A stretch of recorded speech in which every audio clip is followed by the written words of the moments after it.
What's going on, everybody? It's your buddy, it's your pal Spaz Phoenix, the YWC reality checking. You know the deal. You don't see my pretty sexy face, so you know I'm not alone. Guapo's here. Say what's up, Guapo. Hola, mis amigos, Senor Guapos, back again, but this time it's my show once again. Yeah, I was gonna say, like, the intro is all you're gonna get out of me for hosting duties, because once again we're talking about AEW, which means Guapo's running the show, and he's gonna be the structure, and I'm gonna be the other guy rambling. AKA, I'm both the color and the straight man in this video, and you're the third wheel. Hey, I'm Renee Young. That's something. I was gonna say Booker T, but okay.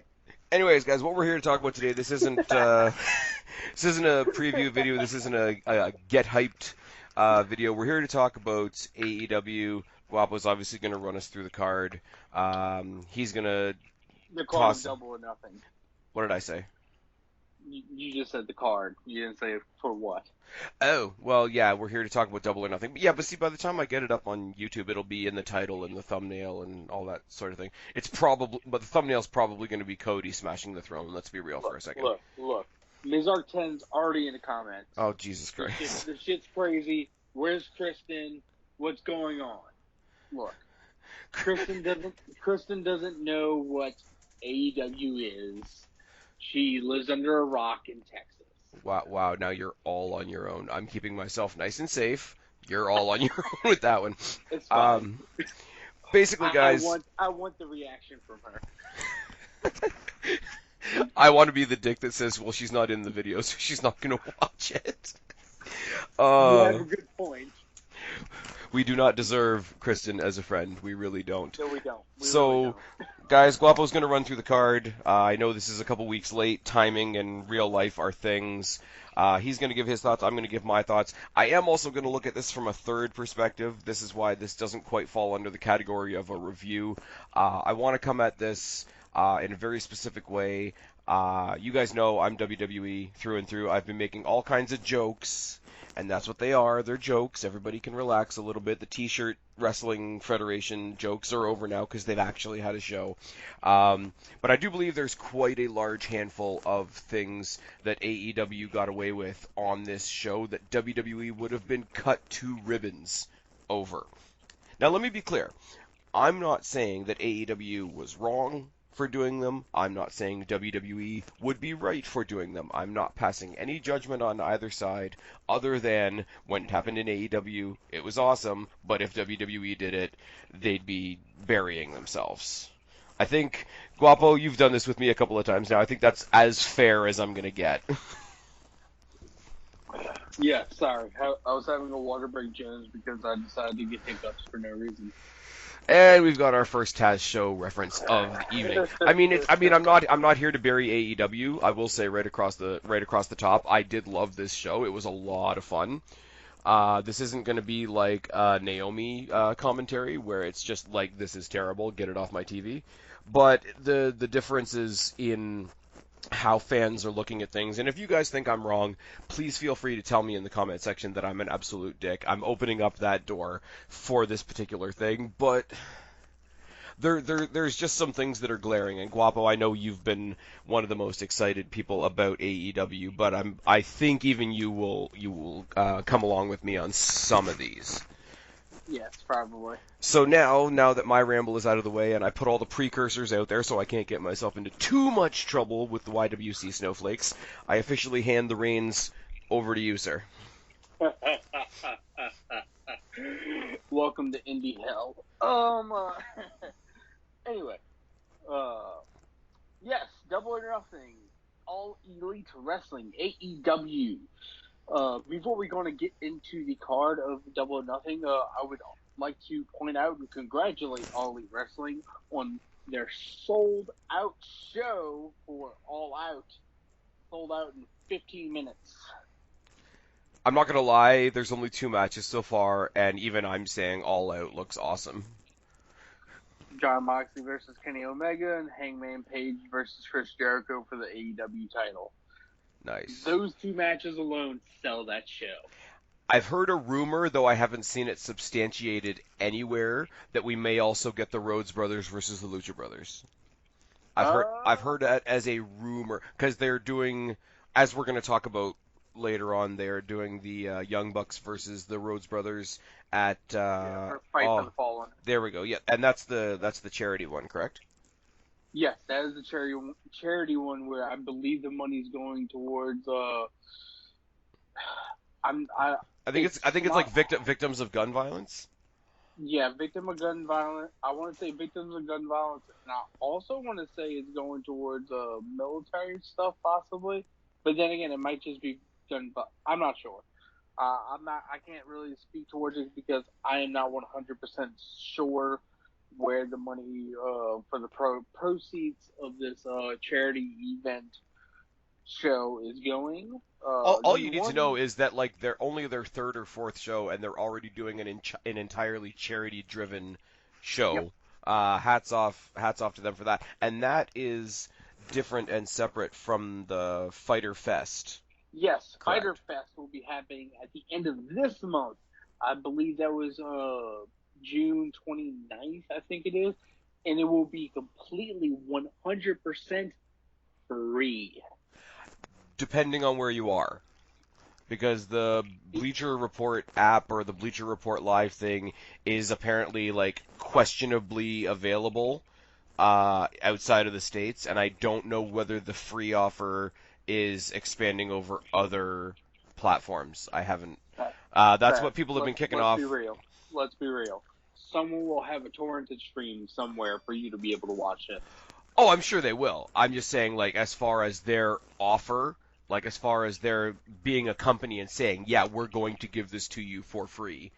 I know people have kicked off from Canada and from the UK saying, okay, yeah, the free Bleacher Report app stream is great, but for those of us outside that were ordering it on Fight or ordering it, I actually ordered Double or Nothing on proper pay-per-view, and it was not cheap. You did? I did. No, I, I am proud of you. For I once, you spend your money on something good and not Impact Wrestling's. What was that? What was that show that you bought? Bound for Glory. Yeah. Anyway, moving on. Guys, this is what happens when I let somebody else host. Just saying. Alrighty, guys. We're gonna get into I the thought you show. were gonna We'll knock me start for off. still having the network. I still have the network, so it's fine. Yeah, but Kristen Uh, Kristen needs it. Somebody has to pay for it. I can't talk shit. I get my Netflix for free. So do I. So Speaking of which, totally non wrestling related, but occasionally I talk about other shit on here. I finally caved and started watching Lucifer, guys. So anybody that hasn't watched Lucifer, go watch Lucifer. Go watch the first episode, and if you're 20 minutes in and you're not saying, "Yeah, this is definitely a spaz show," then you're doing it wrong. I haven't watched an You episode yet. should. You should. It's Maybe good. maybe one day. The Anyway, the devil all takes a right. vacation from hell and opens up a club in Los Angeles. I've I've seen clips. It's nothing has pulled me to watch it just yet. I've been The told the ads don't things, do it but justice. yeah. Anyway, moving on. Double or Nothing. All Elite Wrestling. First big show ever. Starting off with the buy-in, the Casino Battle Royale. The winner, as everybody knows, is the Hangman, Adam Page. Any thoughts about any standout moments or thoughts towards this I've, this I, battle royal?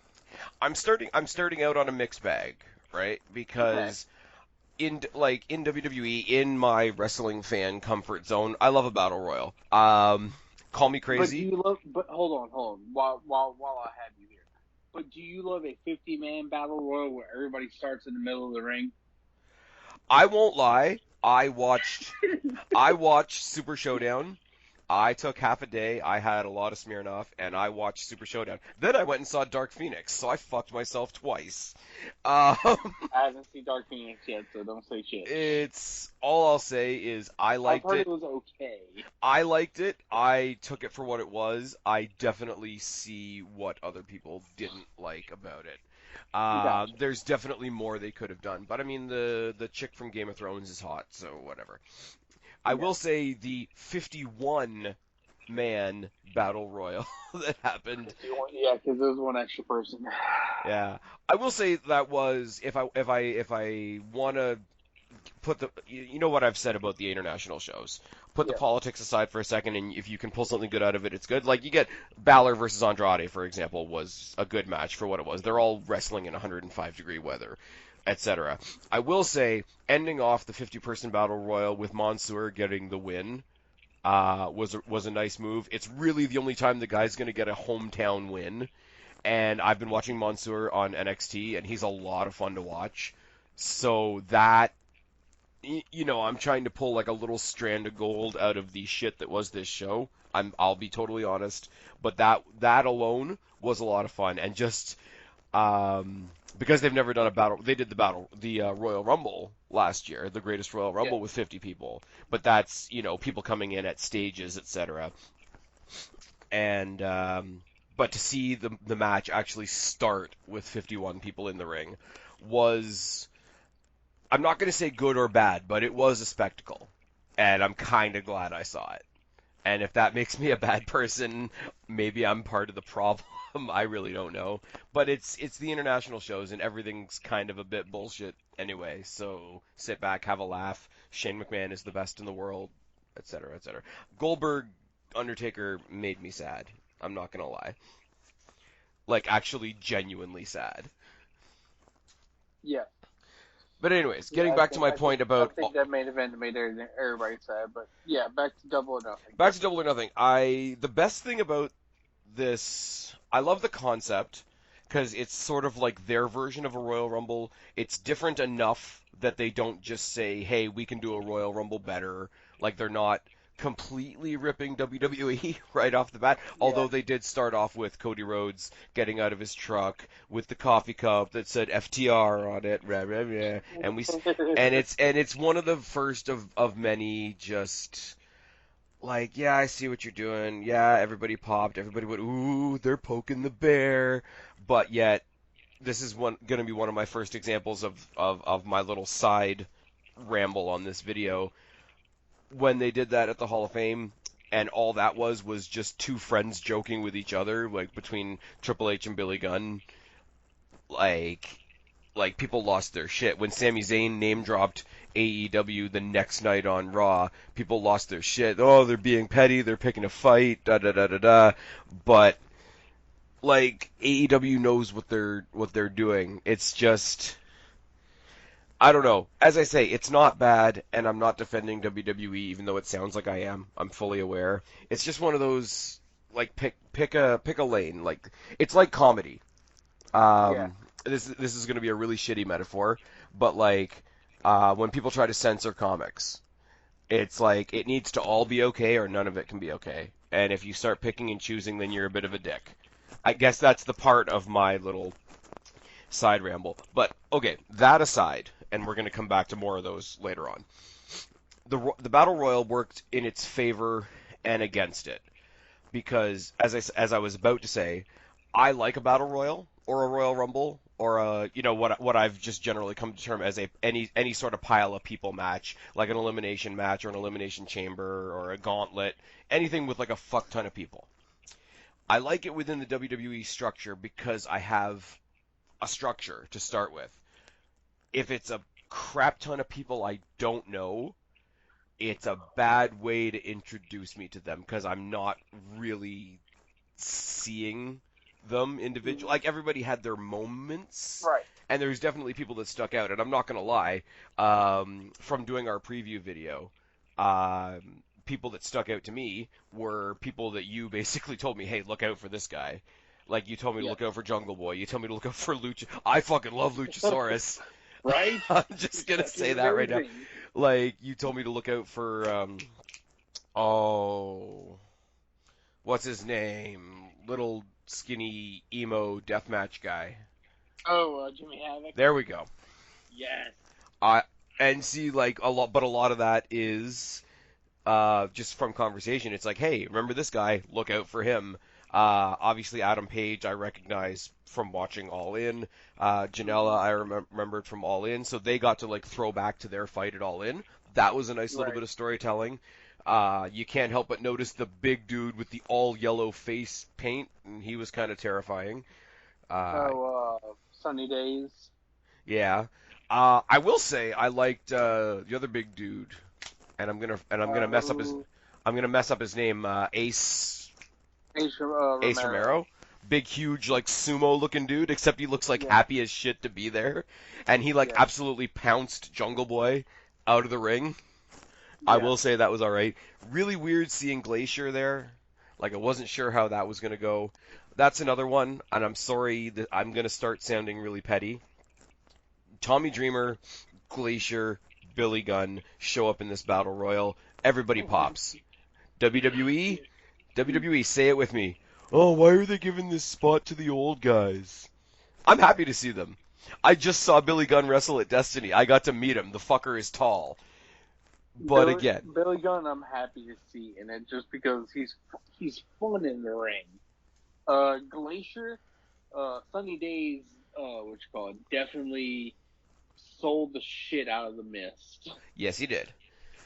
Uh, it was I it will was good to say see him in there. one of the coolest. I mean, other than the end, obviously, because like Hangman Adam Page being number 21 was a surprise, and that's cool. I think that was a bit lost on me only because, as we said before, I'm not as familiar with him. I Uh huh. did I did get a huge pop myself for the reveal of Sean Spears. Okay. That was really cool, and he looks like a badass with the fucking Yes. mohawk and the whole fucking bit and the freaking contacts and everything. And then he did the press afterwards. It's like this is why I didn't quite sign with AEW, and then we find out like yesterday that yeah he did sign with AEW. Well, So he wanted to do a couple of indie shows first, yeah, and then sign. oh yeah, no, I'm happy. Like I like the guy. Like I do laugh at all the people that are like, "Oh, you should just leave WWE and go to AEW" for like every single person that's unhappy. But I will say like they didn't use Dillinger like at No, all. they didn't use him correctly at all. Or Uh, and when they did it was like filler. When they did it was cuz they needed bodies for the Royal Rumble. When they did it was for like a goofy spot. If he was still there, he'd be going for the 24/7 title. yeah. And he looked like a badass coming out of there. And I Uh, mean, yes, we're gonna say that again later on in the night. Um, I want to talk about the best, one of the best spots in that whole battle royal, though. are you gonna talk about the dude with no legs? No, no, no. Okay. He's actually still in it because his feet never touch the ground. Oh Uh, Christ. anyway, no, I'm talking about Orange Cassidy. The No, kicks that he was laying in on Dreamer was amazing. no, Yes. that's a false. I'm not Come buying. on. Come on. I'm not buying that. No, no, I no, don't know. I honestly don't know how Tommy still was able to stand up. I really no, don't. no. There are limits. No, no. You need to stop. There was a lot of fun shit in there. Okay, the weird dude at the beginning that kept on greasing himself up. I Oh, could have done without Michael that. Nakazawa. Who's apparently got something going on with one of the young bucks that was never explained. Magic. No, no, it's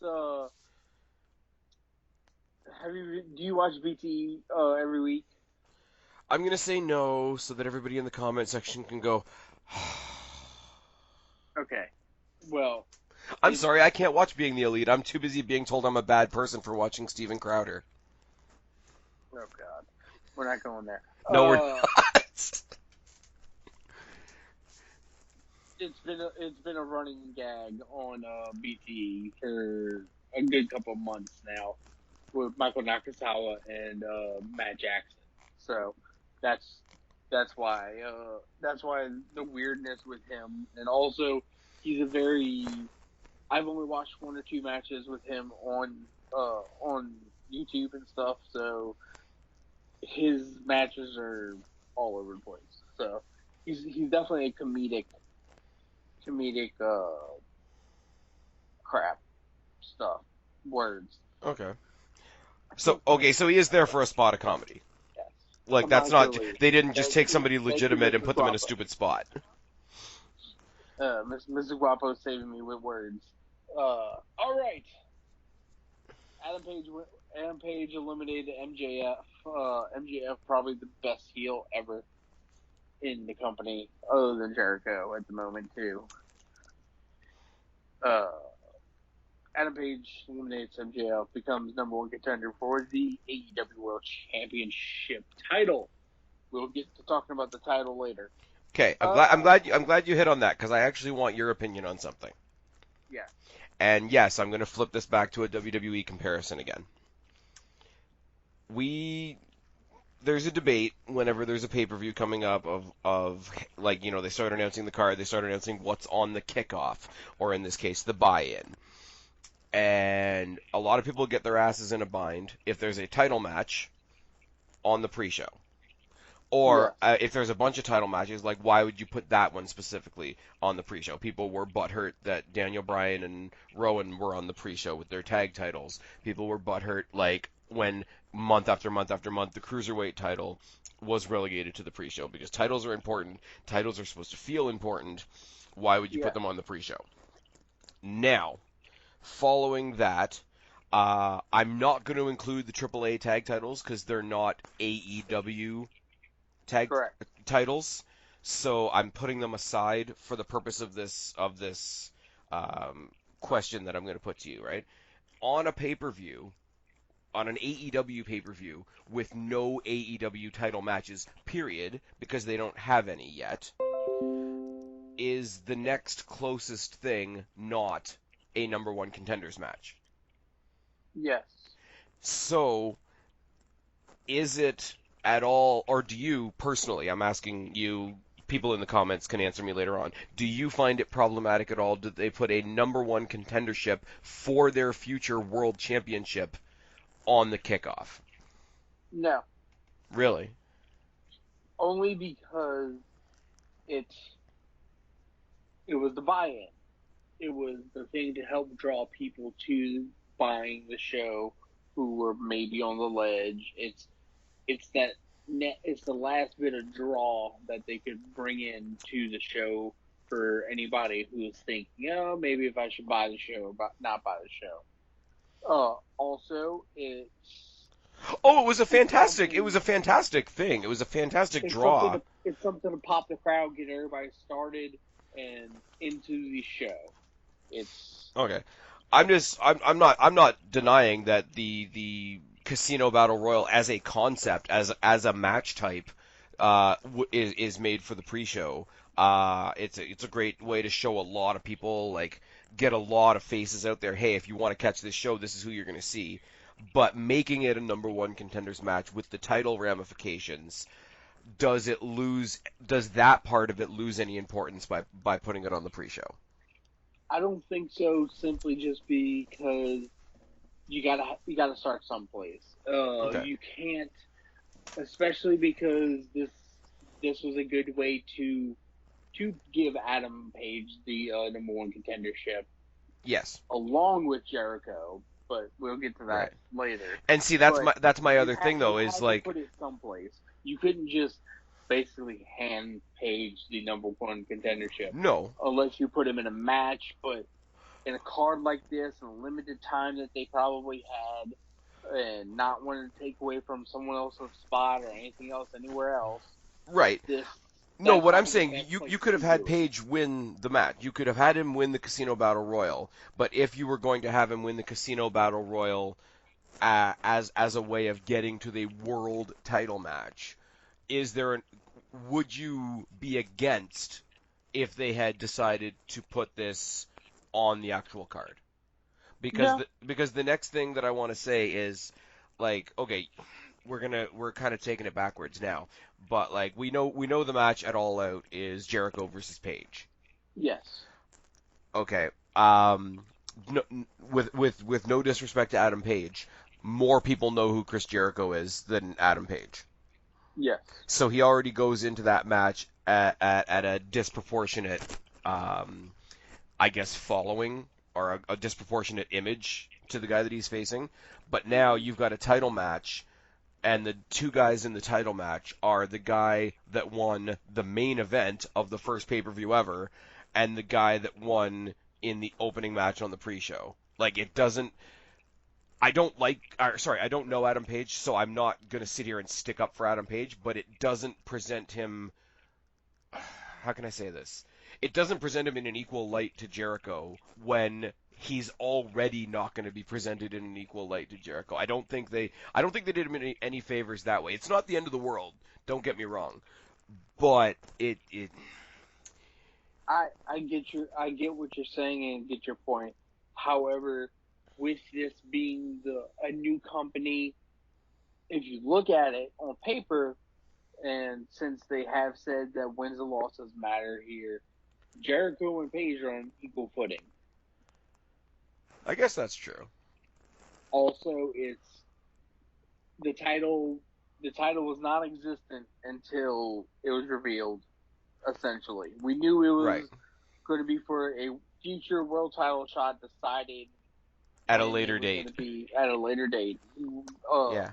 And everything. Well, So, that's why I kind of stretch my exaggeration a little bit, and I will say, like, the question that I'm asking here is a stretch, but it's the whole, like, as I say, if there are no title matches, then a right. number one contenders match is the closest thing to a title match that we have. We're going to talk Correct. about it later on, I'm sure, but that belt is fucking gorgeous. Yes, it is. I agree. Anyways, So, second on the buy-in was Kip Sabian versus Sammy Guevara, with Sammy Guevara taking the L. I there's going to be a couple matches like this too. I know that I watched it. I know that I liked it. I don't. It's a lot of good wrestling, which is a backhanded compliment. It was very good wrestling. However, I know what you're saying because I'm also like I don't remember it super well. However, both both competitors were good.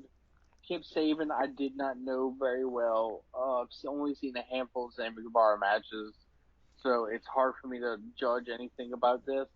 Oh, that's a Not ring lie. wise, I do remember one of them came out dressed as a panda. Sammy Guevara. That's his thing, apparently. Yeah, you got to remember, like, for me that's not familiar with most of these people, like, watching this show was a whole lot of, oh, okay, so that's what we're doing. All Yeah, right. And I knew that going, and that's not a dig. I knew that going in. Like, wait, if you're gonna meet a whole bunch of fresh faces and new characters, you have to go in there with a bunch of, oh, okay, that's what you do. All right, fantastic. uh, oh, shoot, lost my train of thought. Oh, watching this match, not to put down these two men because they did put on a really good match. However, the group of friends that we had watching All In together, All In Double or Nothing together, we all said, "Oh, this is kind. I guess this is the 205 match for the night." You know what? I'm not gonna lie. I think I made that joke on the night. Not putting down anybody on 205 Live or putting No. down these two gentlemen. Hey, However, Cedric Alexander's on Twitter saying he wishes he was still on 205 Live. I'm pretty sure what's his name? Buddy Murphy is probably thinking the same thing. Probably Ali as well. Yeah. Hey, but if They're it's the anything guys to that go got by, total side note, if it's anything to go by, a lot of people are successfully moving back down to NXT. good points. Have you heard Problem, this? isn't I know Alexander Wolf went to UK. Who else Alexander is Wolf moving went and down? joined, what's his name? Walter and his group, which is awesome. Yeah. But I mean, like direct returns to NXT. I mean, Tyler Breeze had the match at Takeover, which was Right. awesome, and he's permanently back. And apparently, Fandango, Killian Dane, and Apollo Crews. Huh. Yeah. Well, Apollo will probably shine better down there. Yeah, apparently Killian Dane, and for anybody that gives a shit about spoilers, I'm sorry, but like they're out there. Apparently Killian Dane is going into a program with Matt Riddle. Interesting. Yeah, I don't know what to do with that either, but I'm kind of intrigued. Anyways, so back to Double or Nothing. Yes. Uh, First up on the main card, we had SoCal Uncensored, Christopher Daniels, Frankie Kazarian, and Scorpio Sky against members of was it OWE or the Oriental Wrestling and Entertainment I believe or so. something like that. Yeah, Uh, Sema T Hawk and Lindemann, yeah, Lindemann, L Lindemann, something yeah. like that. Basically, three strong style guys that we don't know versus three entertaining fuckers. Essentially, Spot Fest, but really really fun. Yeah, I That mean, that match. I'm not That as familiar with Scorpio Sky, but like Daniels and Kazarian are they're just as good as they were when I remember watching them in TNA. When AJ Styles and Samoa Joe and Eric Young and all of them started coming over to WWE, I just remember saying like, okay, we need Kaz, we need Daniels, we need Motor City Machine Guns, and yeah. those were like the main four that I remember saying, oh, WWE never got them, that sucks. But like they're just entertaining as hell, and it's hard when you know you're going into that match as the ones that people probably are more familiar with, because then it's extra your job to make your opponents look good, and I think they did, but it doesn't overshadow the fact that like they're the ones we know, they're the ones that we know are entertaining, and unless you like follow like Oriental wrestling, whatever it is. I should look it up, but I'm lazy. Like I know it's OWE. I think it's Oriental Wrestling something. Yeah, Like Oriental Wrestling. And I don't remember. yeah, I don't think it's Something like entertainment. that. That's what I'm hung up on. But unless you are like a hardcore indie fan that is familiar with them, familiar with like general like worldwide like strong style wrestling, etc., your brain can't help but follow familiarity. So I applaud these guys because they made the absolute best of a very disadvantageous situation. And I was right. It is Oriental Wrestling Entertainment. okay, so I'm an idiot. Awesome. I'm sorry. I No, it's just looked fine. it up. I had Like as soon as I it said went it, I above don't me. think it's that. I'm like, you're gonna find it, and it's gonna be that, and this is why Yeah, you're the right. host. That's why I'm the indie guy. Anyway, but yes, this match definitely it definitely made me happy, and very looking forward to seeing the partnership between AEW and OWE Yeah, to see if OWE has guys like I mean I don't know if you've ever seen Simo before this, no, but I've seen a couple matches with him before and he's really freaking good. But the other two, T Hawk and Lindemann, holy shit! If there's more guys like them over yeah, there and can perform like this, holy yeah. crap! I will It, say though, like I'm dogging on them because I'm not familiar with them, but you could tell there was that extra punch to it, that extra like, okay, we're getting a different kind of exposure here. yeah, Like, it's the old peacock metaphor. You like, flash your brightest feathers. Like when you yes, know the most, like you've got a different part of the world watching you.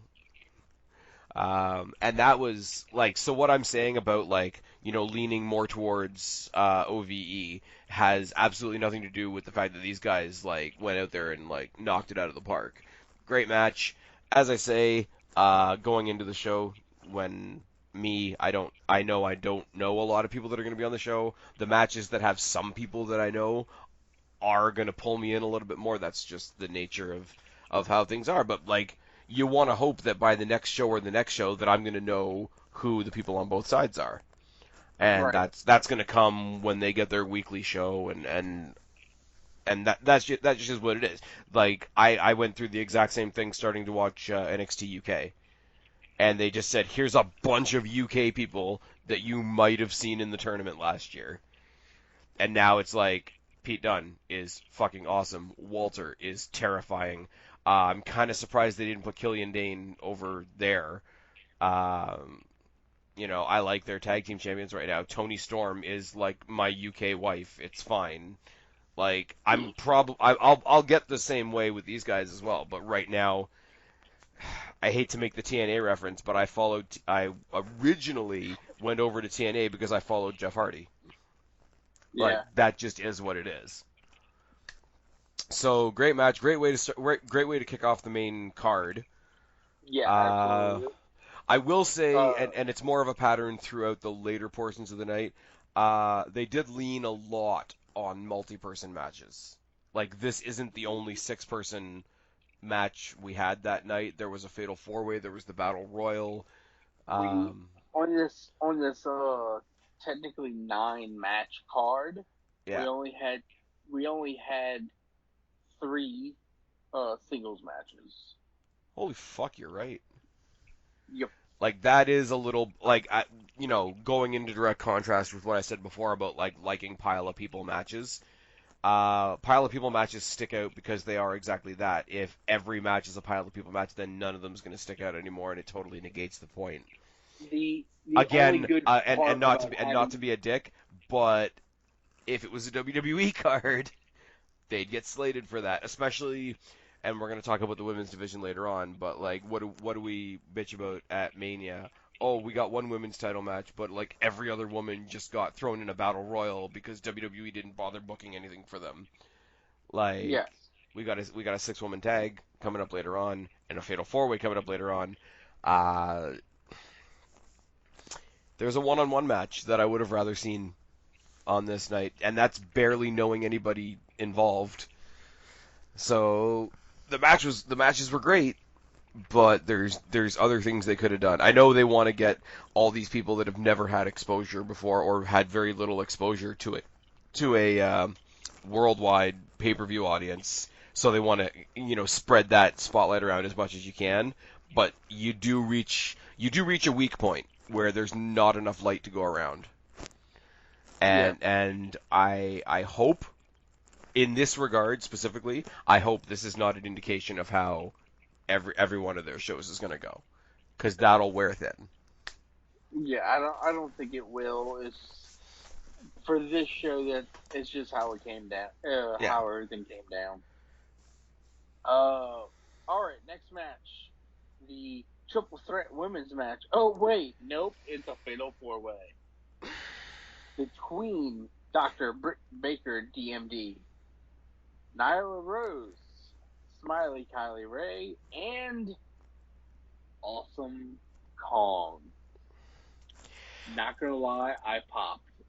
I'm gonna let you talk about the match first because I have a lot of probably unpopular thoughts about this match, so I'm gonna let Well, you go first. I I can probably tell you I understand what probably one of your thoughts was, that it was a little sloppy, Nope. and Nope, it they has nothing to no do it has nothing to do with the quality. My thoughts have nothing to do with the quality of the match. I think everybody in okay there did what they were okay, it sounds like a really generic thing. Everybody in that match did what they were there to do. I don't have any problem with the match as far as what we saw. I'm talking again more creatively, more show structure type things, but I may begin to ramble, so I'm your thoughts are probably a little bit more concise on this one. So fire away. What did you think of this match? I enjoyed the match. It was very I popped for Awesome Kong coming in just because I haven't seen her in a good while.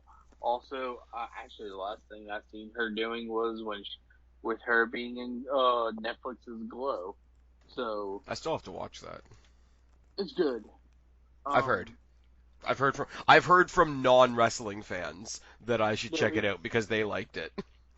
as a wrestling fan, and a fan of just like TV shows in general like that. That's not exactly a docu thing. More of a drama esque thing. Whatever you want to call it. Yeah. But it's a good show. It's structured very well. It gets you sucked into the drama portion of it, and as a wrestling fan, you're really enjoying watching them learn how to do all the stuff and then actually executing. So If I'm not mistaken, Chavo Guerrero was part of the he, training, like training the staff for that show, wasn't he? yes, Chavo Guerrero was. They brought Chavo in. He was one of the lead trainers, along with Brian Cage. Nice. I'm See, pretty Brian sure Cage, Brian Brian Cage was Cage, part another of it. one I am I not think as familiar with. I think in the first season, John Morrison helped a little bit too, but it was majorly Chavo that did all the wrestling training stuff. All right. Anyway, so I enjoyed the match. There was, in my opinion, there was some uh, kicks or punches that were thrown that didn't connect correctly, or the. I mean, it's wrestling. Yeah, there's going to be some botches here and there. Everybody's okay. Everybody knows that it happens. Uh, However, it just wasn't as crisp. But then again, I'm also a fan of WWE where everybody looks like they're basically murdering each other on a day-to-day basis. Yeah. Or they're just trying to Granted, get injured so they can have some time off. there's that too. Anyway, or I mean, it doesn't really matter. That injury time is just going to get added to the end of their contract anyway. Uh, Oh, sorry about your luck, Luke Harper. Sorry you're a bitch, uh, Sasha. well. Anyway, Dr. Brick Baker picked up the win here. I was perfectly okay with that. So I think it sets her up fairly well in the top of the card for whenever they do reveal that women's title. Yep. And your turns, man. I'll start with the positive. You told me that I would like Smiley Kylie Ray, and Yes, I did. I did. I'd You're never welcome. I'd never seen her before, and she's I don't know, because you know me. Like, if I see somebody I don't know, I'll immediately try to compare them to somebody I do know for context. She's Bailey done right. She's Bailey mixed with Nikki Cross, Essentially, yeah. because she's a little bit crazy. Like she's happy crazy, but she's still crazy. Britt Baker, I've seen maybe 3 times in my life. Like, as far as just like turning on my TV and actually seeing a Britt Baker match, she's a fucking star. And it's one of those, and we're going to talk about some other people later on in the night as well that have this as well. But this is somebody I don't know, I'm not very familiar with, I don't know her story other than like her being a dentist became part of her character, which is interesting. Um, but for somebody I don't know, she's just like the way she carries herself, the way she presents herself. Um, you turn on the TV, and even if you don't know her, you're like, that's a star. Yes. Like after seeing 2 or 3 of her matches, I'm like, yeah, you could build a division around her. Now, gonna go back to what I've been Also, doing. just saying, Britt Baker is also Adam Adam Cole's Cole's wife, Bebe. yeah, or girlfriend. I don't think they're married yet. Or, yeah, I don't know. If they get married and Yeah, she comes out like Britt Cole, baby, wouldn't be surprised if it happens. To be honest. or just like does something and the crowd does it, because if she does it, then they'll get sued or Or something. well, what was it? There was. I don't know if you saw the BT episode after they signed her. Literally, I have Uh, not seen any BTE episodes. okay. Well, after they signed Britt Baker, there, her and the Young Bucks were talking backstage. She was like, "Thank you so much." And then right before they cut away, she was like, "So can we talk about how you killed my boyfriend?" Because they killed him off BTE and everything Okay. whenever he left. and they Okay. kicked him out of Bullet Club. Ah, yes. So, might as well get the unpopular stuff out of the way. Who is the creative team of like the creative head characters of AEW? Like creative team or Like who are the head figures? Who are the like when you turn on the show, you look at them and you're like, okay, those are the guys running it. Tony Khan, Cody, the Bucks. Okay, well Tony Khan's not an on-screen TV character. Okay, well Cody and the Bucks and Brandy, Okay. Now, in WWE, who have you got? Triple H, Vince, Shane, Stephanie. Do you know where my comparison's going to come in yet? I think I see what you're gonna do here. If we had, right? If we had a great match, I'm just going to throw something together here. If we had a really good story built up between like Sasha Banks, Becky Lynch, and I don't know, Bianca Belair. Say that was set for SummerSlam. Mm-hmm.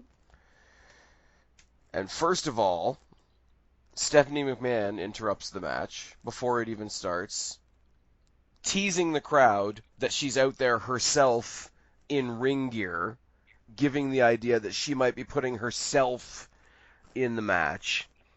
Mm-hmm. And then just because she's really tight with the McMahons, it's like, oh yeah, by the way, I'm gonna add some flair to this match, and just no reason at all, no story, no whatever, and just shoved Charlotte Flair in it. And by the way, now it's a 4-way. How would the crowd respond? Uh, it context.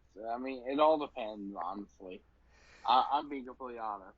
Okay. Uh, I just it, looked at it and it I was just like the way she came out, and I get that she was playing up a bit heel, and then she played up a bit heel again later on in the night. But it even me, like wanting to like the AEW show, even I was like, that's a bit Steph that. And I was like, what are they doing? Okay, so she's the boss. All the other bosses are wrestling tonight. I get it. Um, and that's another thing we could say too. What if we had a WrestleMania with Vince having a match and Shane having a match and Triple H having a match? But I'm not doing that because I know that's not the same. She just, and I'm saying this sort of as a dig against WWE, so I'm trying to be fair about this. This was a very Steph. I was happy to see Awesome Kong too. Don't don't nobody in the comment section think that I'm like knocking on Awesome Kong here, because it was really cool. Got a huge pop from everybody. Cool to see her back. We know what happened to her and why she had to leave WWE and all that unfortunateness that I wouldn't wish on anybody.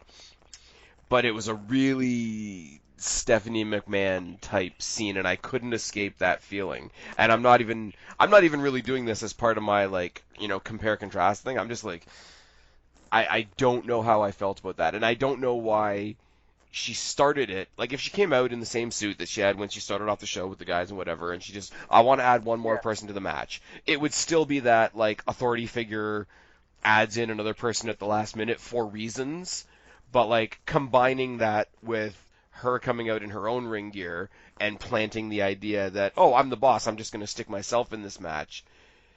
You got something that was okay out of something that came off a bit off, Mm, because they're really popular in real life, obviously, like Cody, Brandy, the Bucks, and everybody. They're starting up this great new company. They're providing all these people with all these great opportunities, especially their women's division, etc. And then for her to like drop kick into this other like I'm kind of just being a bitchy boss and pulling a power play. It didn't. It's not bad. This is where I keep struggling, and I've been struggling throughout this entire video so far. It wasn't bad. It just didn't sit. it didn't come off the way that you would It hope didn't it come would off the way have. I planned, and I can't help but thinking it comes off very Stephanie McMahon, and I hate it when Stephanie McMahon does it in WWE. So I have to paint it like sort of with a fair brush. Awesome Right. Kong was a great surprise. If they had just Yes. announced the three competitors and then like Awesome Kong like stomped down to the ring and like bullied the referee or bullied the ring announcer, and the ring announcer was like, "Well, fuck me, I guess it's a four-way now." Like that would work because she's a monster. Of course, nobody's going to argue with her. Of course, the referee's going to let her in the match because he's scared for his life. That would have been Right. really cool. But it's that cliche, well, we're the bosses, we can do whatever we want, that we don't like about the McMahons, specifically Stephanie McMahon, sorry. It came off really weird, and it came off not how we see them, especially when we saw them all out there on the ramp at the beginning of the show, sucking up all the love from the crowd. It was a bit jarring. Now that's from a storytelling point of view. And that's my issue with the storytelling part of it. My other issue is that it felt like, and this is what I meant earlier, there's a match that I really wanted to see here. I wanted to see, like midway through the match, I wanted to see Britt Baker versus Kylie Ray, and there was two other people in the way. And that bugged me as well because you could have had if it had been the triple threat match, okay, the two of them team up on Nyla Rose. Nyla Rose is the biggest person in the match, and then the smaller, faster, more agile, more technical wrestlers get to wrestle. You take the big powerhouse out. It's a generic story for any triple threat match, but when you add Kong to the mix, it's like adding Braun Strowman to like if say you had like Sami Zayn versus Finn Balor, and we all like Lars Sullivan, but putting Lars Sullivan in that match makes it a very different match. Right. I don't know. It felt like there was two matches going on at once at some point. It felt like Nyla Rose and Awesome Kong were having a Falls Count Anywhere match, while Kylie Ray and Britt Baker were having a match. So it was a struggle because I pull out two characters that I really like, a character that I already know made a comeback, and Nyla Rose was kind of there, and so I'm pulling good things out of it, but as a whole, I'm just sort of meh on Mm. it because there's a lot of conflicting things for everything where it's like, oh, they got a big surprise, but to get to the big surprise, there's this person that we were cheering for like a half hour ago who's now like flipped the bitch switch. Anyways, I Yeah. told I told you that one was going to be a bit of a ramble. It's fine. It is. The next match on the card was the best friends Chuck Taylor and Trent Beretta against Angelico and Jack Evans. This was a lot With of fun. the best friends taking the W. This was a lot of Yes. fun. This was like, insert flippy shit match here. I have never seen Angelico or Jack Evans, as I called them by the end of the match, the para highlighters. Yes. There That was the first time I've seen either one of them as well. there was a lot of neon in this match, like Yeah. a lot of neon. Literally, I go into this one sort of with a blank slate because the only one I even kind of knew in this match was Trent Beretta, Brenda. and that was Mm-hmm. only from his brief run in WWE that didn't really tell us anything. So lots and lots and lots of good flippy shit. The best friends seemed like a fun tag team. Like they got the whole buddy tag team thing going on. The other two, as I say, I'm seeing them literally for the first time, and I already want to see them again. Um, I feel like I should have more to say about this one, and I just don't. It was a really good match, and It's the like only it's thing like I want to say is the very end with the Dark Order. yeah, and nobody That knew who they were. nobody. Yeah. Uh, I. I had to look up to see who the hell they were, go on Twitter and find out who they were because it's I've never seen anything with them before, so Yeah, somebody said like in other companies they're like the Super Smash Brothers, and I'm like, that's a really hard name to use on a TV show. yeah. I don't know, like it was cool, like it was a cool entrance, but like even the crowd that were there that were popping for everything were chanting like, "Who are you?" Right.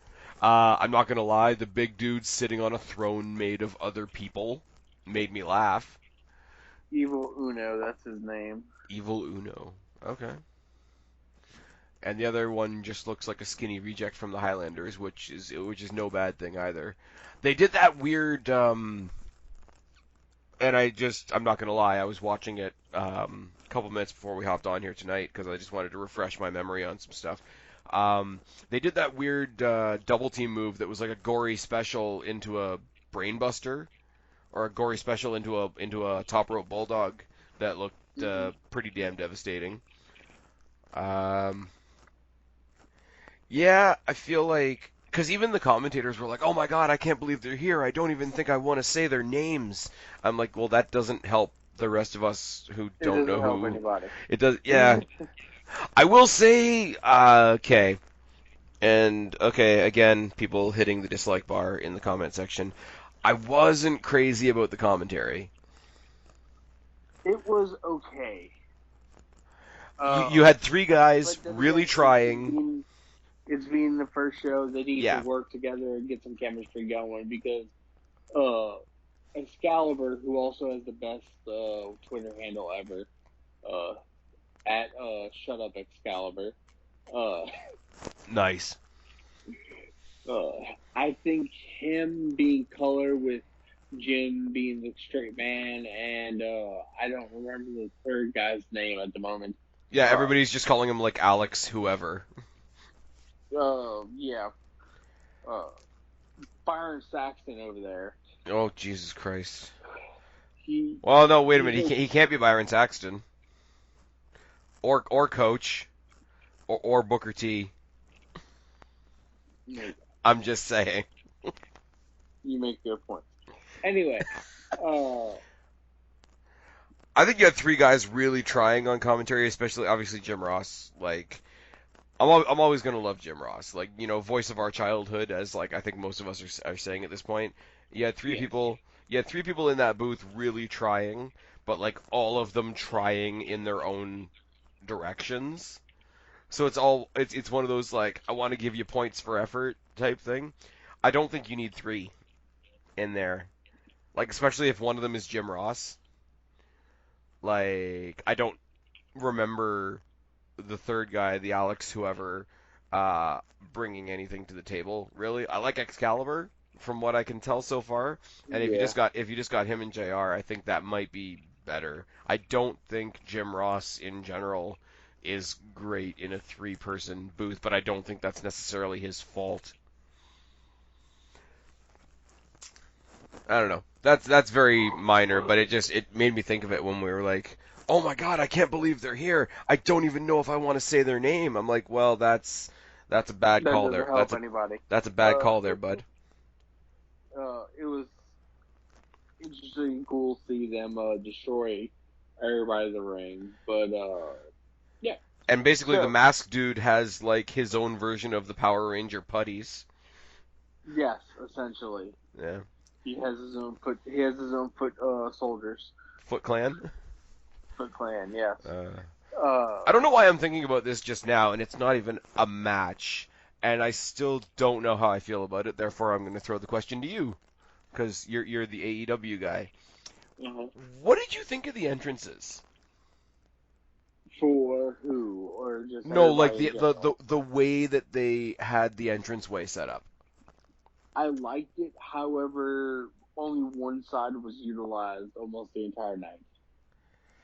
I just I don't know how to think about it because you had the two different tunnels, right? Yes. And immediately, and I'm sorry, it's only because there's only one other place I've ever seen it. I thought of like the old school Impact Zone where you had people come in from opposite sides of the ring, and I was like, okay, all right, it's very different. and it's one of those, like, if that just becomes part of their signature look, then cool. If this is something they did as a one-off thing, I don't know if it works as a one-off thing. Then somebody pointed out to me, and I don't know if it's true or not, but apparently if you go back through the show, like all the heels were coming out of one side and all the faces were coming out of the other side. I don't know how true that is because I didn't go back to check. I It's not. I don't know because I don't. I thought that's what they were gonna do all night too. However, no, heels and baby faces came out of same sides and everything else. But like that, but again, on a night where we've had so many like multi-person matches and so many like in a triple threat, like who do you have? You have the babyface, you have the heel, and you have the other. Like it that type of scenario or that type of a structure, as unique as it is, because it is unique, I'll give them that much. That only works if you've got a straight card full of one-on-one matches and a straight card full of like definite baby faces and definite heels. Right. I don't know. I don't know. I don't hate it. I give them points for points for originality, a points for uniqueness, whatever you want to say. I don't know why my computer keeps just beeping at me. So Guapo talking. I'm gonna try and figure this out. Well, the next match on the card is the Jodo women's match, basically, because uh, I honestly don't even want to attempt to pronounce most of these women's No, names. The no. only woman's name who I can pronounce is Aja Kong, and I've only seen her a handful of times on YouTube, basically. However, this match, besides some weird spots with Aja Kong, was really freaking good. Yeah, it's kind of interesting for me. I've heard the name Aja Kong like over time. Never actually seen her until this match. Like I don't recall ever seeing a match that had her in it. Um, Sticks out for me is because a lot. I think the majority of the other girls in this match were like significantly smaller, significantly. Oh, I'm gonna get called racist for this, but I really don't care. Significantly like more happy anime ish. I think because majority of them were going for the anime look and stuff like Yeah, that, so it's hard to judge that or say anything wrong about that just because yeah. that's Yeah, what they were going yeah, but there's for. always going to be that one person in the comment section, right? Yeah, of course, probably Ms. Arc 10. No, not Mizark 10. Mizark 10's one of the usual suspects. I'm talking more dickheads like the married Marks and JD. Anyways, but no, what it does is it makes anybody that wasn't that stick out. So obviously Aja Kong isn't exactly there as Sailor Moon. Um, and on the opposing team, they had another girl on there that was a little bit bigger built, a little bit more, I want to say a little bit more butch in the nicest way possible. I think I Um, know what you're talking about. Yeah, and they had that power exchange between the two power people. There was a tiny chick in the match that was really hyper. Kind of reminded me of I Kairi want to Sane. say I think you're probably thinking of Yuka. Yuka. I'm not even going to attempt the last name. Yeah. And guys, I don't think Guapo's doing that out of disrespect. It's like we don't want to No, mangle we don't want to mangle these uh, names. It's just one day after these women are wrestling a while in the United States with AEW, and their names become more spoken and more yeah. Oh yeah. household, then we'll be able to pronounce them correctly. I don't want to do the injustice or the wrong of Yeah. mispronouncing the names. Like I can pronounce her first name Yuka, Yeah. her last name I don't even want to attempt just because. And yeah, Right. I think our fans understand that. I was gonna say we can be dicks on this channel, but we don't Yeah, actually want to be we don't dicks. we don't want to. I don't want to disrespect anybody in any type of way. I don't know. It was a lot of fun stuff. You got a lot of nice, I really thought that match was really good, and obviously they out of every single match on the card besides the basically 3 matches with the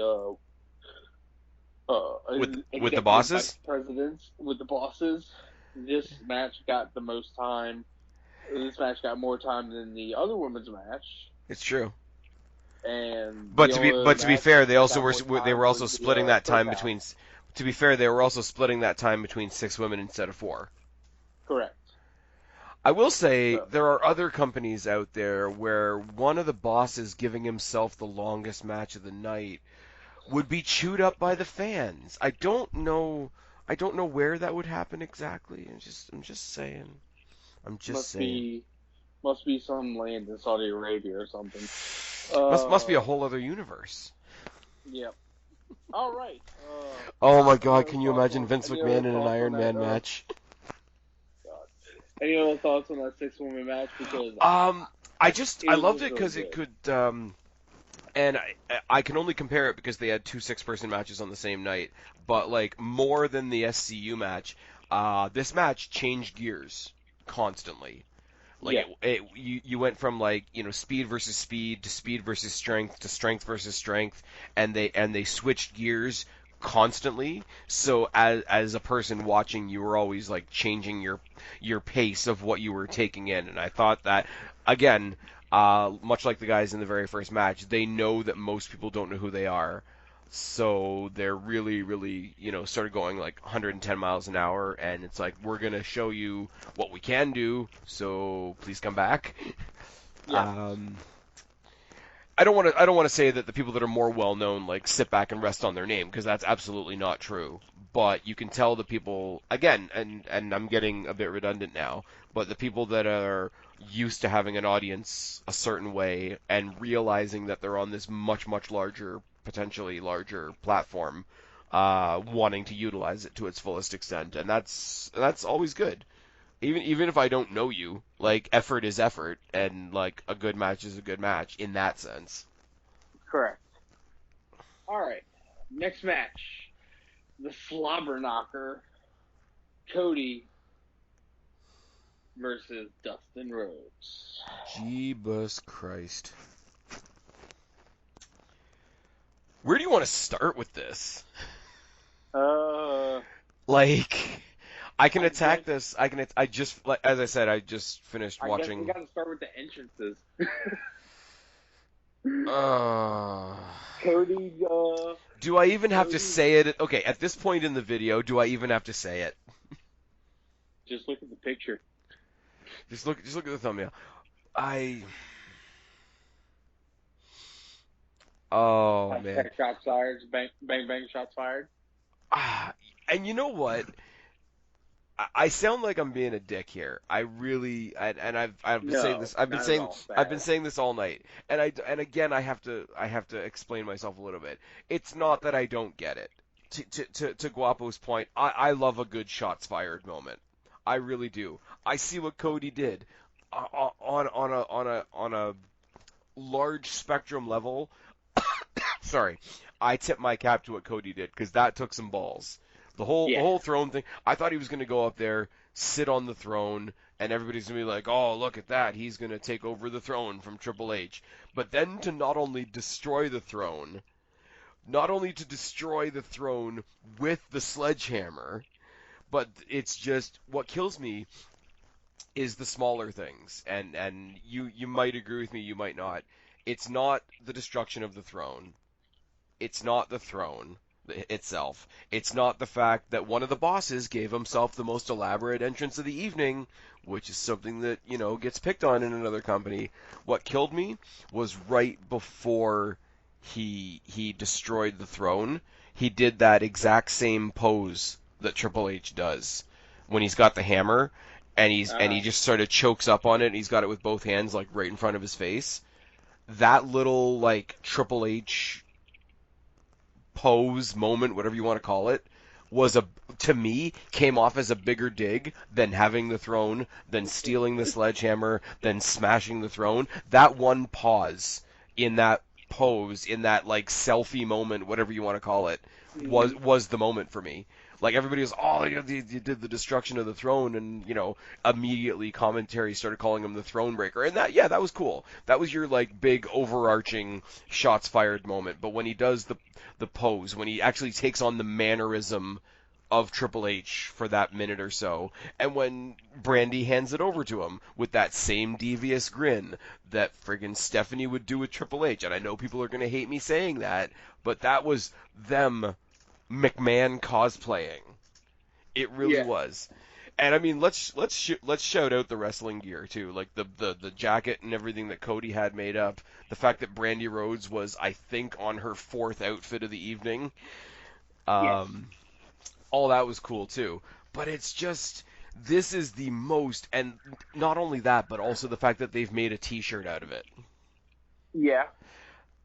This is the most. If WWE did it, you guys would be shitting your pants over it. That I'm gonna bring up because I don't think I have very many more after this. But this is my, not to be petty, because as I say, I get it. I get the shots fired. I get the friendly competition. I get that you're the new guy and you want to punch up.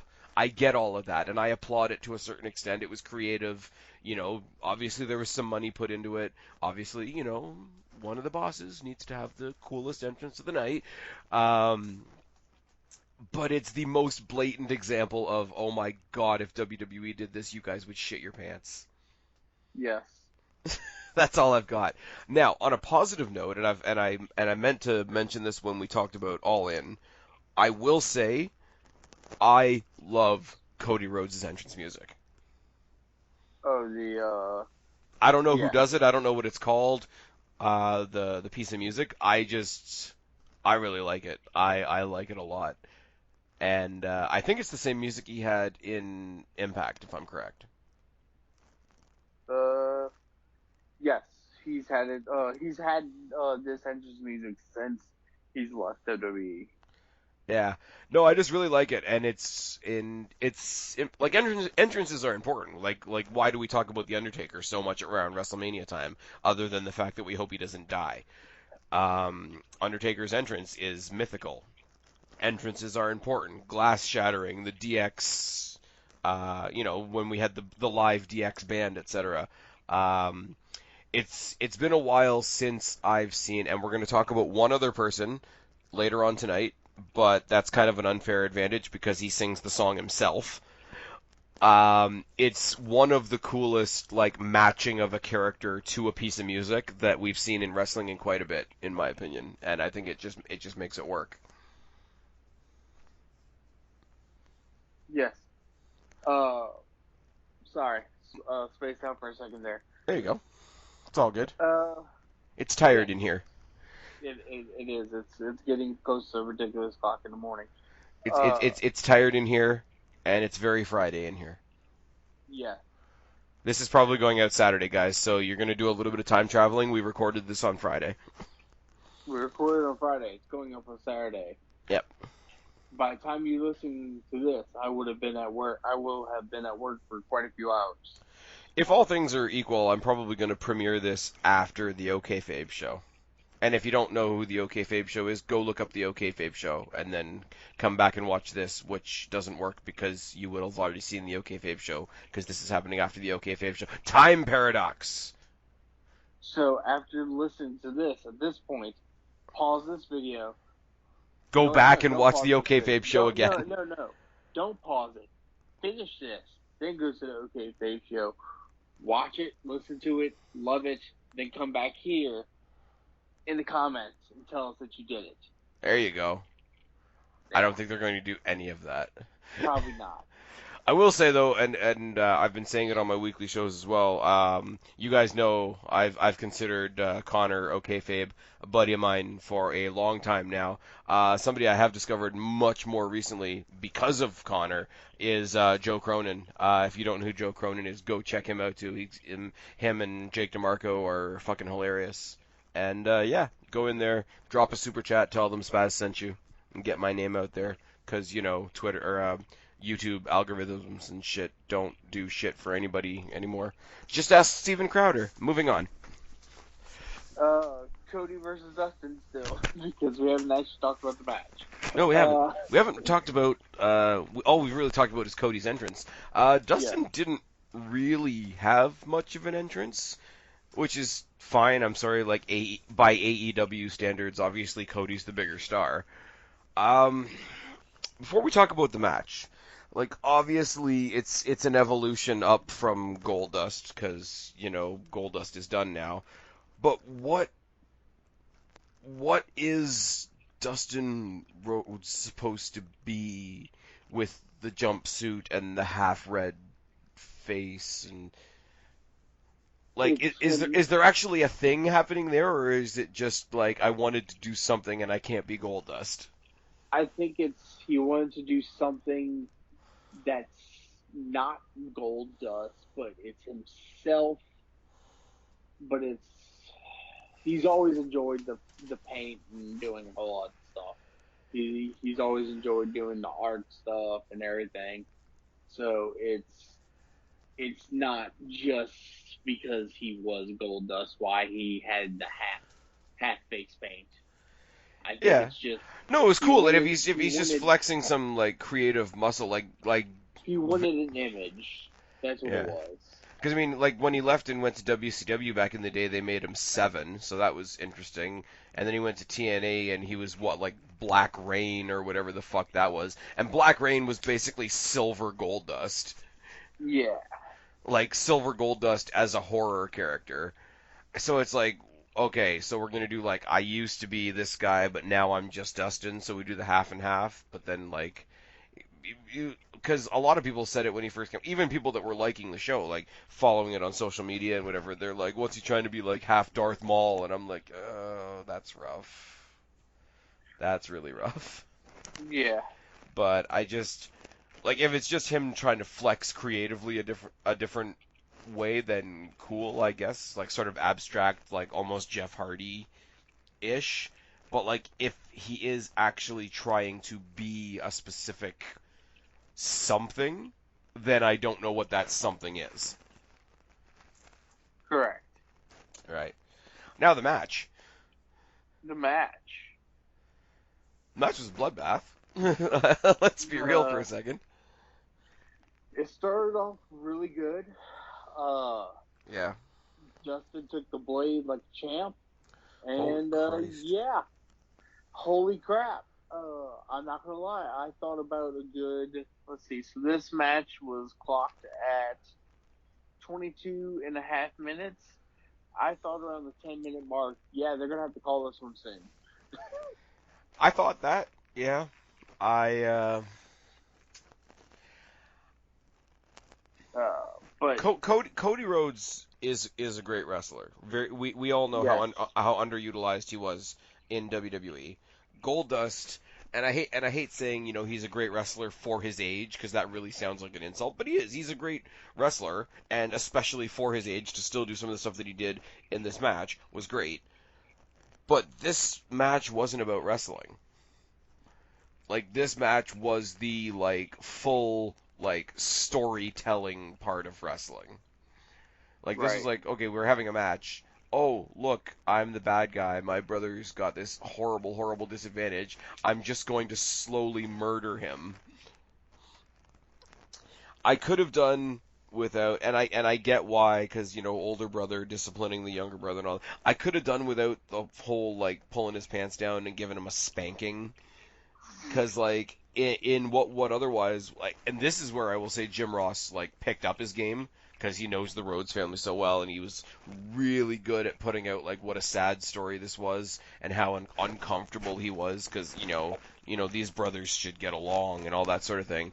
You broke that just a little bit when friggin' he like pulls the tights down and like spanks him and all that because everybody like you heard a bit of a laugh sort of ripple throughout the crowd and it broke the story just for a second. I could have done without that. That's literally my only criticism. But this Yeah, this was it wasn't a match for very long. And that's not no, a bad thing, but this was all story. It was more of a story segment than it was a match, and it was fantastic for it. People out there are saying it was a great match. And I'm saying I don't think it was a great match. It was, what we saw was great, but it wasn't a great match per se. You understand what I mean? Yeah, I get what you mean I mean, completely. okay, Goldust near the end of the match still being able to pull off a Code Red was pretty awesome. And then when it became like crossroads, um, eventually Cody getting the win is fine. I'm kind of joking when I talk about like, oh, look at all the bosses putting themselves over, because I mean, Cody Rhodes is the younger guy, his brother is the older veteran. You put over the future type thing. Um, what we saw afterwards, like the speech from Cody asking him to be his partner, and like, if you can't enjoy that, then you're doing wrestling wrong. Like, if you're Right. not at least like tugging on your heartstrings a little bit at that point, you're doing wrestling wrong. Yes. I don't know, like them versus like the thing is, and that's not even about the match either. Like, okay, yeah, obviously we're gonna see them take on the Bucks, and that match is gonna be awesome. And Cody Rhodes is like, his brother is older. Like, Cody Rhodes is probably gonna do most of that match with two of his friends, and Dustin's gonna get the hot tag, and that we know what the match is gonna be. But again, it's not. It's again another case of like, it's not about the match itself. The two of them both in tears as the entire arena was chanting for their dad. Like, Yeah. like that's all the like, that's all the it's not about the match stuff. And I just like, beginning to end, like I say, other than like blatantly, hey, look at me, I'm flipping the bird at Triple H. From that forward, I mean, somebody got to. oh Christ. Anyways, from that blatant, hey, look at me moment to the end of this, to the end of his speech and them walking out together. This is why we watch wrestling. Yeah. We don't like, occasionally, like, we nitpick things and we want to see a technical 5-star Daniel Bryan versus CM Punk classic and all that thing. But like, this is the other half of why we watch wrestling. Yeah, absolutely. I mean, in a whole, that match from start to finish, 100% was everything that any wrestling fan loves about wrestling. Yeah. And you know what I will say, and where they kind of won me over a little bit, because another point I thought I would be making at this point, another like, okay, thing between them and WWE. I went into the pay-per-view thinking that this was going to be like another middle finger to WWE. It's like, well, you guys didn't do this match properly, so we're going to show you how it's done. Like, and Right. and it would come off really snarky, and they didn't do that. I think they resisted the urge to do that, and because all the material to do that is right there, I do have to tip my hat to them for that. That they didn't just do the dick move. That they didn't just do, like, they didn't try to present Cody versus Dustin as a 5-star wrestling classic, because I'm sorry, I don't think it would have been a 5-star wrestling classic. I just don't, because everybody's been saying, like, forever, when they did the Goldust and the Stardust thing, and then the team broke up and Stardust went like even more nuts, and they had like one throwaway match the month before WrestleMania, and then they never touched it again. And then Right. Stardust was like teaming with the Ascension on main event. The Wasteland. I okay. So the Stardust Goldust thing, if they would have given Dustin and Cody what they wanted in WWE and gave them that WrestleMania match of them versus each other, I think they could have pulled it off. Maybe not to the caliber that they did at Double or Nothing, but Right. Well, no, to it hit. would have been, under a WWE sort of PG banner. They would have been given like 10 minutes towards the beginning of the card, and I mean, like they I have the mean, it still would have been better than what they got on Oh, it would SmackDown. have been better than what they got, but because they didn't get it, there was a possibility for them to just throw this match out there as like, well, you didn't let us do it, so look at us doing it now. And Right. like there was a way that they could have done this that it would have come off really arrogantly and really just another, hey WWE, you were wrong. And they did, and again, I went into the pay-per-view thinking that it may come across like that, or they may even intentionally put it across like that, and they didn't do that. They really, really subverted what I was expecting, and happily surprised because they could have been Yeah. really, because like WWE wouldn't give it to them. So Cody's like, it's the whole like I'm gonna take my toys and go home and build my own sandbox. Like they had all the tools at their disposal to be really petty about it. And other than Cody's entrance, which was really petty, it was. Um, It was good. no, but from that point on, the actual interaction between the two of them, they didn't do that, and I think they deserve all the credit in the world for that. Because if I was in their shoes, I might be a little bit petty. I'm just saying. I mean, everybody deserves to be petty, at least a little bit. Yeah, that's okay. By the end of the year, I'll be kicked off Twitter again. Yeah, it happens. Twitter prison. Uh, anyway, moving on. Uh, we had the AAA World Tag Team Championship match. The Young Bucks, the defending champions, Matt Jackson, Nick Jackson, versus the Lucha Brothers, Pentagon Jr. and Ray Phoenix. Your thoughts? Wow. Spot Monkey Fest.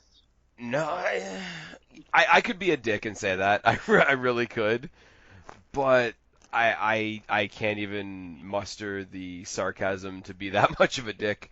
I just it sounds like a cop out answer, but there's nothing I can say about this match that hasn't already been said. There's nothing I can say about this match that we didn't already know going into this match, and it's like I don't watch AAA or Lucha Underground or anything like that, and even I knew that the Lucha Brothers were going to bring it. I remember seeing the Young Bucks back when they were in TNA and thinking they were great back then, and seeing what they are now. Like these guys are fucking crazy, all of them, like absolutely Yes. all of them. Like friggin' even like I and there's parts of it that I had to laugh at, obviously because the Bucks are entertaining, but also like Pentagon Jr. like flogging his catchphrase like a dead fucking horse through the whole match was really morbidly funny. Was really really morbidly funny to me, and just yeah, I thought Cedro Miedro. yeah, which is like no fear, right? That is correct. There is no fear. All right. Good job, Spaz. Well, I also listen to the commentary because they're good sometimes.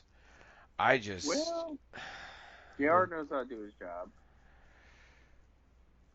Is it weird that I want to see the four of them versus the Usos in the Revival? Like, Well, you're going to get them versus the Revival at some yeah, point. they're in WWE prison. And they're. And the worst part is they're in WWE prison until what? I think their contract doesn't expire until like June or July next year. Yeah, and I think they're getting released at different times too. So one of them's going to be like wandering the Indies while they're waiting for their partner because their partner will still be stuck. Somebody got to do it. Yeah. I don't know. I watched this match a couple of times, like on the night, like after the pay per view was over. I went back and I watched this match. I should have like a ton to say about it. I just like it was fucking great. Like a couple months down the line when they introduced their tag team titles, like the match better be between these two teams. I'm sure it will. Because we had some fun at the beginning of the show. We had like the best friends and Angelico and Jack Evans and the guys from SCU, the guys from China, um, whoever did whatever in the pre-show and the battle royal and whatever. But like, unless somebody else real special comes along, and I don't even think they would do it to the revival because people know, like, yes, we want to save everybody from WWE and just shift them over to AEW where they're going to be safer. But they don't want to do the whole TNA thing where it's just like we'll scoop up whoever WWE drops and throw a belt on them. Like, I think that would be a bit weird. I think you have these guys go at it for the titles. Whoever has the titles at that point, then you do like an NXT thing. Remember when NXT used to introduce new people by like somebody randomly showing up at the end of a takeover main event? Yes. I think you take the whole Young Bucks, we think tag team wrestling should be the main event thing, and actually put the tag team titles in the main event, and then once you've established tag team champions, then have Revival make their surprise appearance, come down and stare down whoever the winners are. That's what I would do if they end up going to thing. One day. Um, yeah. Well, because they had to specify that FTR is not fuck the revival. It's forever the revival. Oh Lord. I think WWE literally made them change their gear after after Double or Nothing, which yeah, that kind of makes me laugh a little bit. Well. I Anyway. mean, I mean, Bucks, Lucha. It was great. I had fun. Bucks retain their titles. No, yeah, Bucks retained the titles, which means they have to go to AAA at some point to drop them somewhere. I think they announced it. Did they? I think so. I've missed it. Keep talking. I'm gonna look up stuff so that I know I'm not talking out of my ass. Guapo's talking. Talking Guapo. Talking about wrestling. Mr. Millions Guapo of looking at me wrestling, crazy. wrestling for me. Millions of wrestling, wrestling for free. Anyway. Moving to Yeah. the country, gonna eat a lot of wrestling. It's tired in here. It's quite tired in here. Yeah, I'm still looking up stuff. Which means you need to keep talking. No. I lost my train of thought. Double or Nothing. It was a great show. I enjoyed it very much, especially the main event of the show. Can we talk about the main event, or are you looking up something for the? I can try to double. I can try to multitask. Yeah, Chris Jericho fought some jobber. Yeah, fought some jobber named Kenny Omega. Omega-san. Coming out looking like Kirito from Sword Art Online. Kenny Omega. What a fucking nerd. Fucking, you watch it. Year and a half when AEW folds, you're gonna see Kenny Omega as the fourth member of the New Day. The worst part is on pop for Yeah. it. Yeah. I can't say shit because I'd pop to see Kenny Omega just pop up with Xavier Woods and Kofi and Big E with his pelvic thrusting. Wait a minute. Kevin Owens was Big O. Kenny can be Big O Mega. No. You have to be able to swivel your hips and eat pancakes. Jesus Christ. Oh my God, Kenny Omega and the Young Bucks versus the New Day. I'd watch it. But with that being said, what I don't like watching is your feeling towards Jericho and his Judas effect.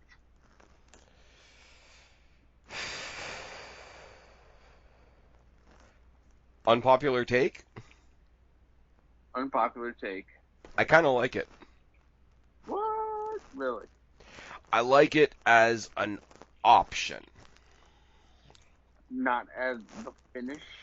No, I like it as an option if he like knows he's in trouble and needs to like get out of a match quick. Like I like Okay. that like the more he does it, the more it can be his RKO. Like okay, if he knows that like he's either really hurt or he's really winded or he's really beaten down in a match, and it can be almost like his escape, like the quick back elbow, roll up and like fuck off. I don't necessarily think it worked in this case with the title implications on the line, but I do like him having it, if that makes sense. Like I like that he's slowly building up a collection of ways to like he's got the code breaker, he's got the lion tamer, he's got the back elbow now. Um, I think I saw on some indie show that he actually like won a match with the lion salt. And I mean, it's Jericho, and he's like dad bod midlife crisis Chris Jericho right now, so it's Hey, all a little man, bit. that is one of Kristen's favorite people. Yep. Chris Jericho is her answer, Guapo. The answer is Chris Jericho, or the answer is Finn Balor's abs. Yeah. I'm not gonna lie. I went into this match so sure that Kenny Omega was gonna win because Jericho's like the older veteran guy. Like, why does he need to be in the title picture right away? But after the show, I was really, I was really okay with it because I'm pretty damn sure that Adam Page is going to be their champion. And if you had Adam Page versus Kenny Omega, you'd split. I think from what I've seen of the crowd, and I mean you obviously can give a better idea than I have. Um, Adam Page, Kenny Omega are both guys that like the indie crowd really, really, really want to succeed on like the highest level. So you run the risk if it was Page versus Omega, you run the risk of bumming out at least half the crowd. Whereas people know and respect Chris Jericho and where he is in his career now, and that he doesn't necessarily need a belt, that people will still go and they will still cheer for him, but him losing to Adam Page and Adam Page being the champion eventually won't get that same sort of feeling as like Omega getting beaten. Yes. So as much as I like in the beginning, I thought it was gonna be Omega. I thought we were gonna get all four of the bosses winning, not because they're the bosses and they're power playing, but like legitimately, like they also are the four most popular guys in the company. So again, sort of subverted what I was expecting a little bit. The little bit that I know of Adam Page, the couple of times that I've seen him, I'm looking forward to seeing him take on Jericho. But that's not the end of the night. Oh, it's not. It's not. I think Wait, I, th- I think you I what's think you that? men- I think you mentioned there was one more thing. Sierra Hotel Echo, not Shield. Is that? By God, it's John Moxley. Hold on a second. I'm gonna do a thing here. Oh God, Just keep talking. I need to look something up. don't hurt yourself. God. So yeah, John motherfucking Moxley, the Titty Master himself, has made his way to AEW. Juliet. Oscar. Okay, there you go. November. Sorry, Mike. I'm doing John Moxley. Mike. God, Oscar. X-Ray. Oh fuck! Lord. I lost already. I lost it already. Lima. Hey, you got a Lima in there. Lima. Yeah. Echo. Yankee. Moxley. Okay, Moxley. that fell apart. I shouldn't even have tried. Fair Fair I shouldn't even have tried that. Fair. Well, we do know that Moxley, um, or should I say Ambrose leaving WWE is a work. So Agent Ambrose, the official plant, the official mole, the official agent of Vincent Kennedy McMahon, has officially and successfully been implanted in enemy territory. Yes. I mean, not, but I'm not gonna lie, the guy looks like a brand new guy. We all heard the podcast that he did. I don't want to go too far on the podcast that he did because Kristen and I are gonna do a deep dive on that at some point. It's another one of those videos. It's gonna come out super late, guys. You can be excited about that. Um, Yay. but just yeah, like fuck you to Jericho, fuck you to the referee, fuck you to Omega around the arena, and off the chips on the stageway there. I love the jacket, the spray painted the Mox jacket. Like, I know that's like low on the list of priorities when you talk about Moxley debuting in AEW, but it's pretty cool. We know subsequent to this, he went over to Japan and grabbed himself a title, so that's a thing. Yes, he Against went and got the United States title in Ava Japan. Juice Robinson. Jules Robinson. I pissed a lot of people off. I was like, this is how you know it's a work. You know, WWE's Dean Ambrose just beat former NXT star Fucking CJ Parker. CJ Parker for the US title at WWE Super Showdown Japan. Lord. It's a work.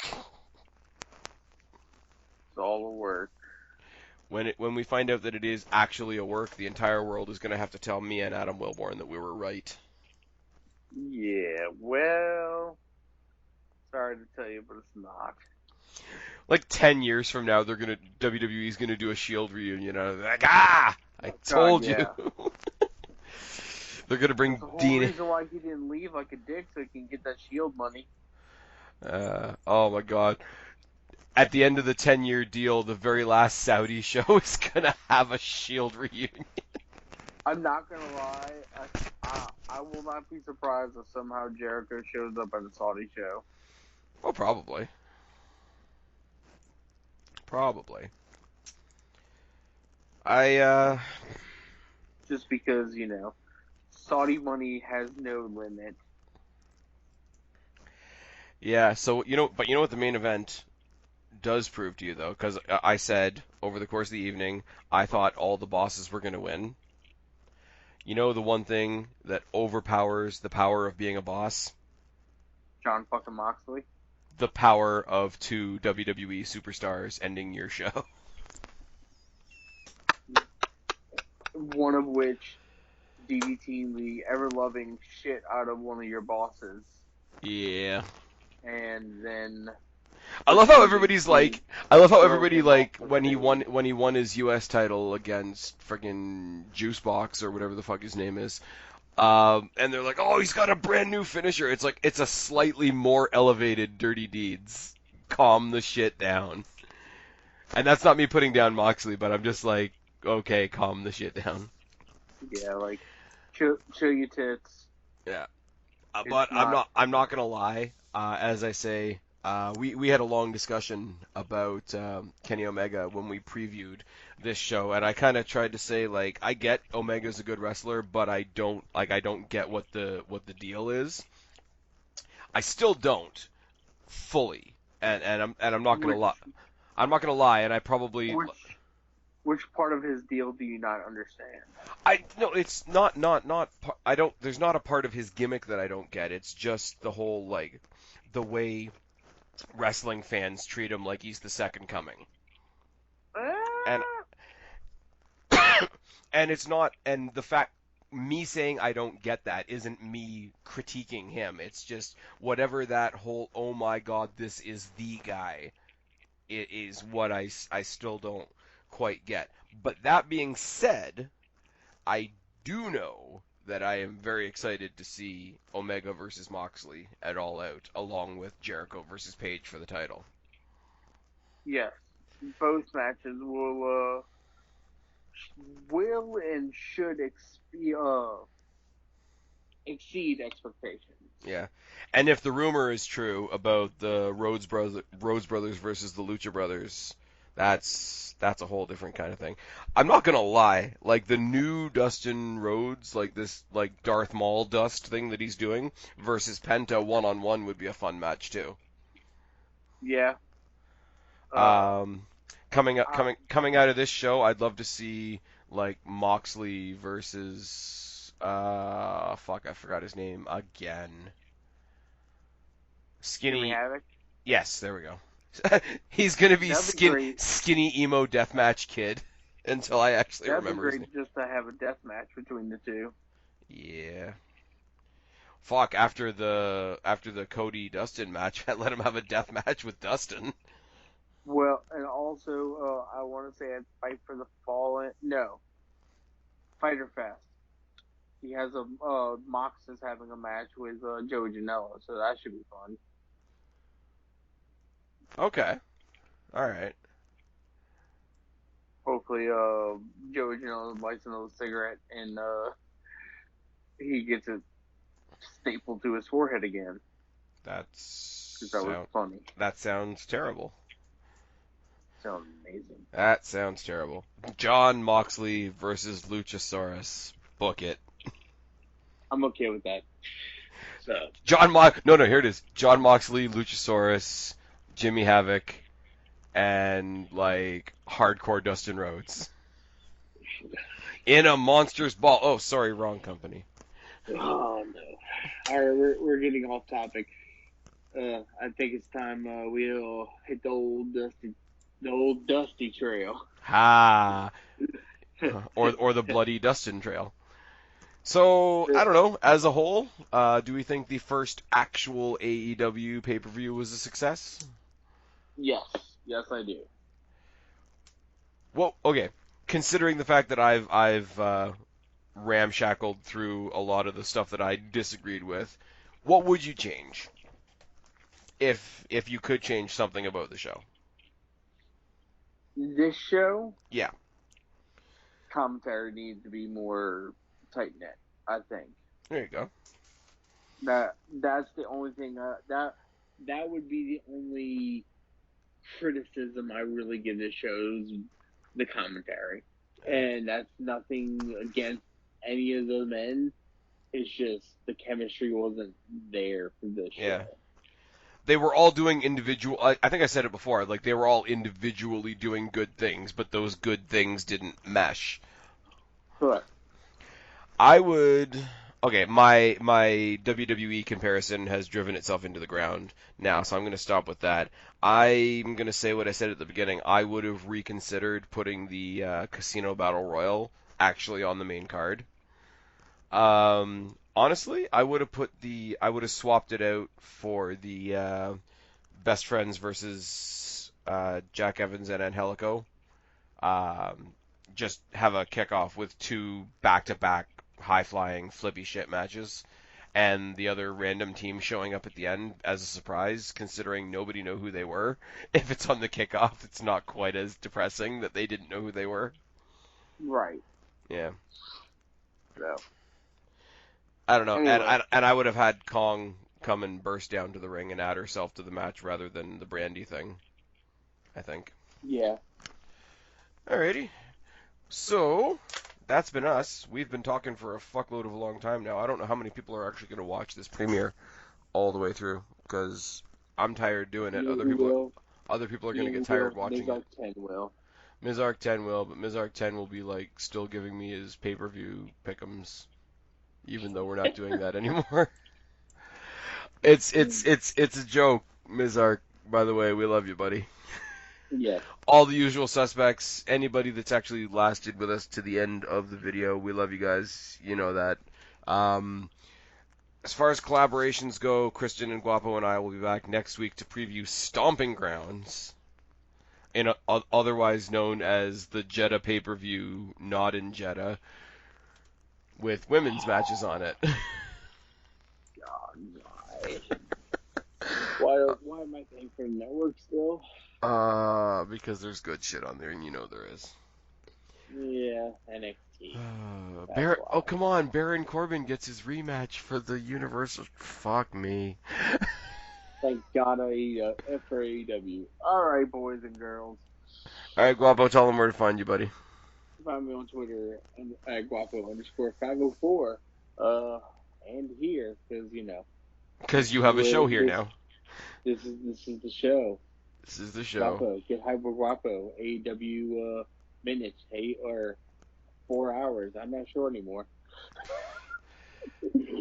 All right, and you guys know where to find me, or you wouldn't be here. I've been Spaz. He's been Guapo. We are your YWC Reality Check. Subscribe up there. Talk down there. Start a conversation. Keep all these conversations going. Don't be a stranger. I'll talk to each and every last one of you later. But for right now, a very, very tired me and Guapo are tagging out. Bye, guys. Adios, amigos. Don't shout if you're a freak like me. Don't apologize. They can hold you down. You were born to rise. It's our time now to come out. If you're a freak like me.